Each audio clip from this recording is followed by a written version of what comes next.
Wilson Morales from Black Film TV. You know, when you get these roles, obviously there's a fan base that knows what all these characters are about.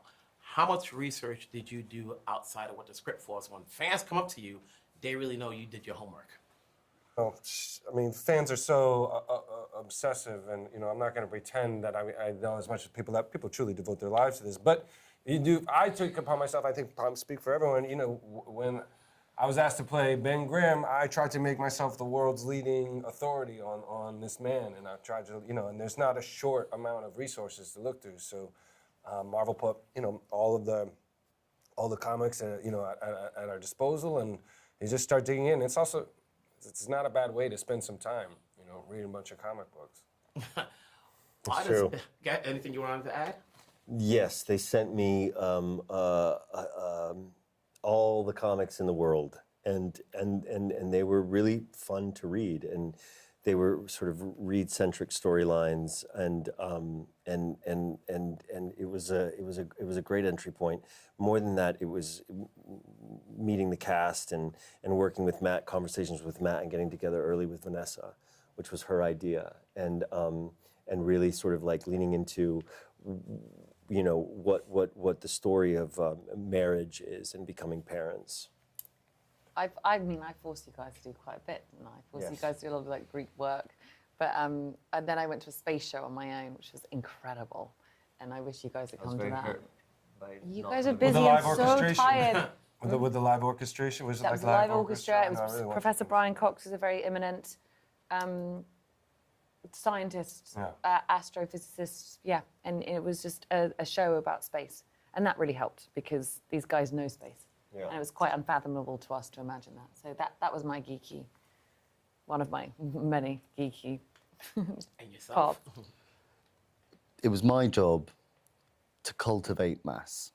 And that's just how I prepared. I read like maybe a couple of comics, but I was really focusing on just building the house. Joe just pulled Building lats out of the ether. Building triceps. And building muscle.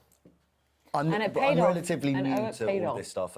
There are people that are in like far greater shape in this place, but it was like I've never had to exercise that kind of level of discipline around something before. So that was a new thing. And I read a comic or two. Why is Reed's uniform different than everybody else's? Good question. I didn't know that there was a theory that I saw floating around, but this is something that I saw online, that it was for special effects, for stretching purposes, that it would be harder to, but then that theory's been completely thrown out the door with Avengers. I guess it makes sense. well, You named yourself she Mr. said- Fantastic, didn't you, darling? To separate, I really love my costume, I must say. I love the white and the blue, but I prefer mine. I like it. I think the white flounce would have made Reed's neck look fat. Okay. So he went for a more slimming, darker color. Because he had more detailed conversations with the costume designer behind my back. The film is more grounded. It's definitely a lot for family. Obviously, it's a different take for you now than it was when you first shot it. How much more different is it now to talk about this movie than when you first started out? Yeah, really different, really different. And actually, weirdly, one of the scenes we really cared about was when we find out that they're having a baby, Yes. and then the continuation of the fears about new parenthood and the differences between them, and actually going through it in real life. It's all the same. It's all the same, and we were just acting it. And it's quite surreal, really. But I feel very blessed that the timing has been like this, because I don't know, this movie gave me so much, and Sue touched me beyond any character I've ever played, and taught me so much about motherhood and new motherhood and working motherhood and how to do it all, even if you might be told otherwise. So You guys did a fantastic job, no pun intended, but it was great. Obviously, the fans are waiting to see this for a long time. Congrats on the film. We'll talk down the road. Take care. thank you so much. Thank you very much.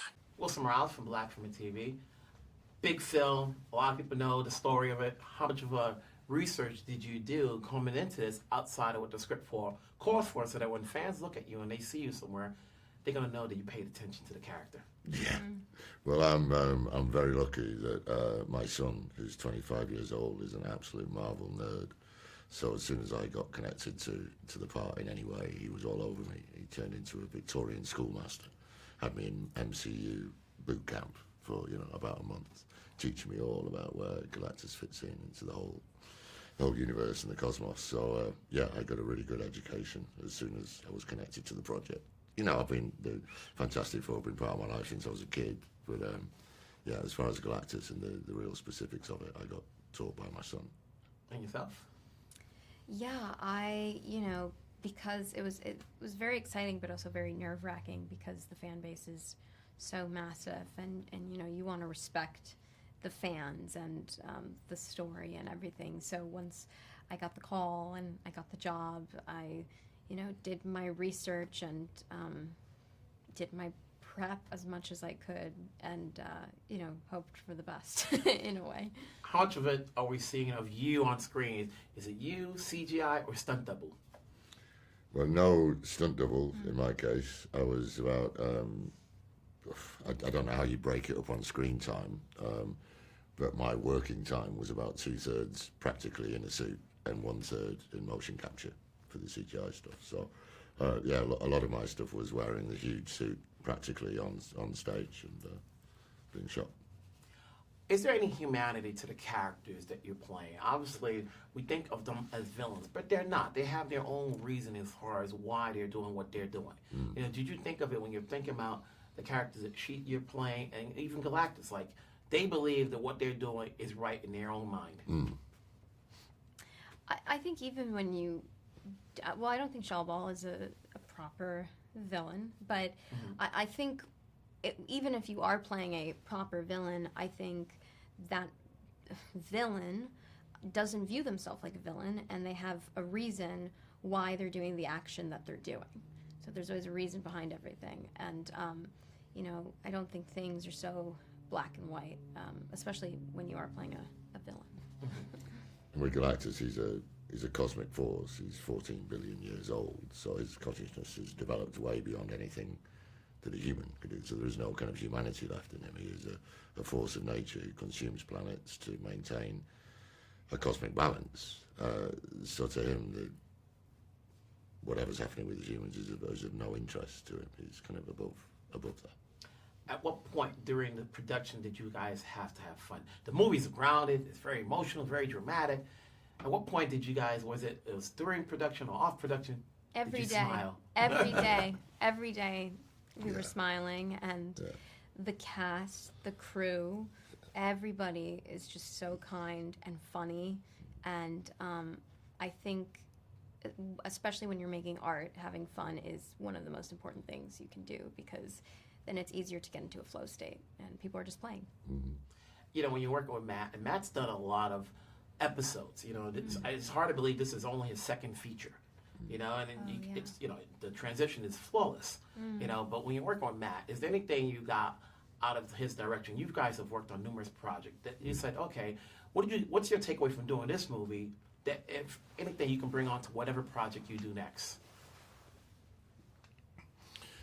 I know with Matt, the thing that really struck me is his love of the source material.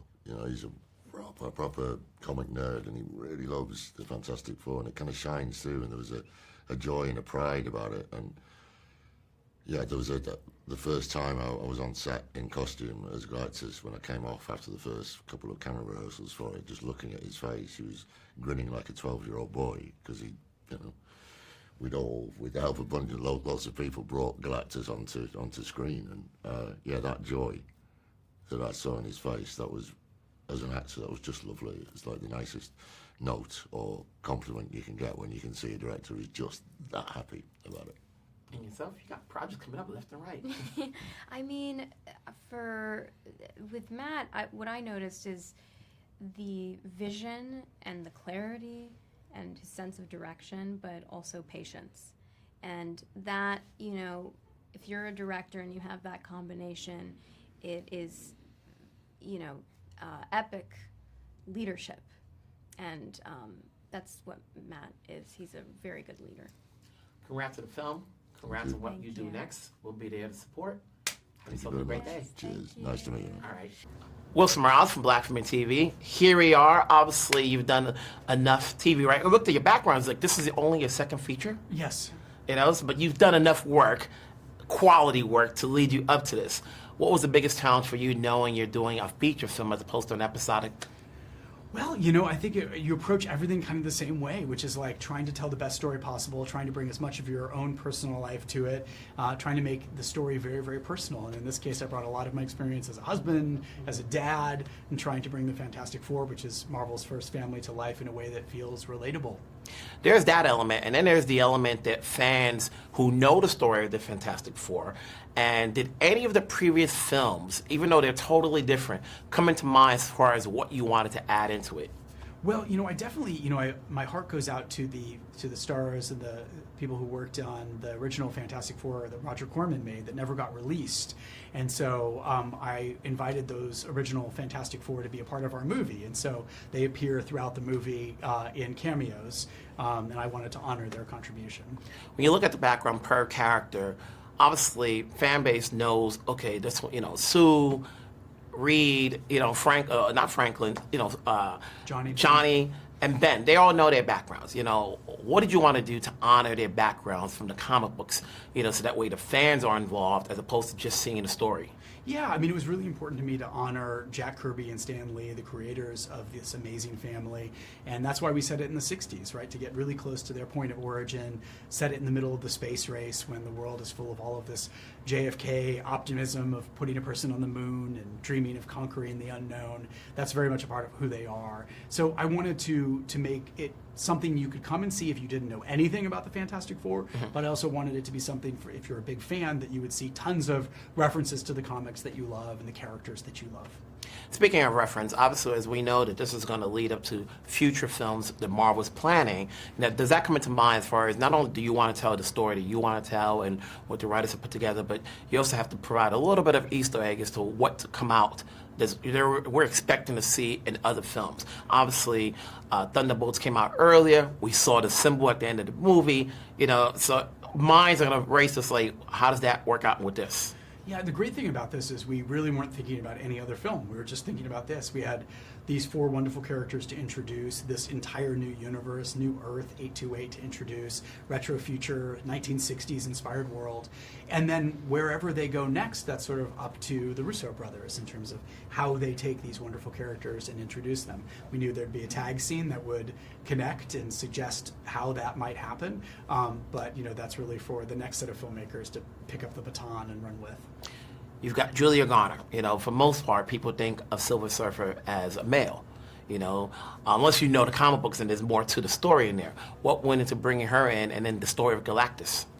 Yeah, there are a lot of heralds of Galactus, and we looked at all of them and considered, the strengths of all of them. But ultimately landed on Shalla-Bal from Earth X. It's a different multiverse, a similar kind of idea of what we're playing with in terms of our retro-future 60s alternate Earth. And it made sense for thematic reasons, too, like her personal story, the sacrifice that sort of centers around family, connected. It was a reflection, no pun intended, of, what the Fantastic Four went through in our movie, too. And it created some interesting opportunities for her and Johnny as well. So that's why we ended up there. And Galactus is, Galactus. From all that you've done prior to this, and then you're doing this, what was your crowning achievement from a technical standpoint? Within this film? Within this film. Well, I think we focused on doing things practically as much as we could. So that meant building miniatures. We wanted to approach things as much as how they would have done it in the 60s as we could. We also used a lot of modern technology, of course, too. But we built enormous, beautiful sets. Kazra Farhani, our production designer, and his team did an amazing job. Huge Times Square sets, huge Lower East Side sets, Baxter Building, labs, etc. We also went on location to Spain. We went to mines to create Subterranea in the Midlands of the UK. We did everything we could to kind of ground this world, built fantastic cars, built practical H.E.R.B.I.E robots. And that's the part that I'm most excited about, is how much was actually there. As you mentioned the word grounded, I said this was one of the most grounded films from a Marvel standpoint, at least from my perspective. You're not getting any campiness, characters are already introduced. It's more emotional, as you mentioned, it's a family thing. What more did you want to add into it that makes it stand on its own? I mean, all of the things you just mentioned, you know, the idea that it feels real, that it feels relatable, that this is a family that you can see yourself in, and that there's things about them that feel very familiar, the messiness, the humor, the heart that you see. We started with a scene between Reed and Sue in their bedroom for a reason, you know, to begin with the domestic, to introduce them as people, not as superheroes first, right? And that's really what makes the Fantastic Four special. They are family first, they are explorers and astronauts and inventors second, and they are superheroes only when they have to be. If we get a follow-up to this, would you want to come back? Sometimes you never know if Marvel's going to bring back the same director, but you started with this, you know, it's part of your story. Would you want to continue the story of the Fantastic Four? Oh, I love these characters. I have since I was a kid. You know, it was a joy to bring them to the MCU. It's a joy to spend time with them. The comics, you know, have been amazing and a big part of my life for 60 plus years. Not me, I'm not 60 plus years, but the history of all those comics have been something I've enjoyed reading. So there are great stories, many more great stories to tell with this family. And just, you know, from, like I said, from a directing standpoint, what did you get out of doing this that helps you out to whatever project you do next? Every time you do something, you add something to your toolkit. You know, when I went and worked on Game of Thrones, I added so much to my toolkit about how to make big dragons work and visual effects and stunts on a huge level. And if I hadn't done that, it would have been harder to do this. You know, working in WandaVision helped me to do this. And wherever I go next, I'll take so much from just a visual effects background, stunts, world building, all of that. You always are learning, and that's what I love about this job. Congrats on your direction. Congrats on the film. Thank you. I Take appreciate care. it. Thank you very much.